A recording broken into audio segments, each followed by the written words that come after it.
Hello students, exams are progressing very fast and one of the student is asking how to utilize Vipin Sharma physics channel uh, in the best way.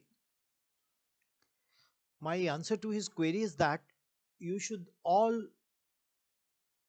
go to the playlist and you can find the chapter like for plus 2 electrostat, current, magnetic effects of current, magnetism, etc.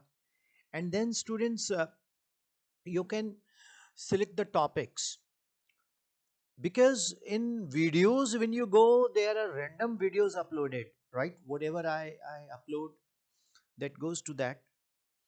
But when you go to the playlist you find the chapter, and when you find in the chapter that the concepts, the topics are covered more or less.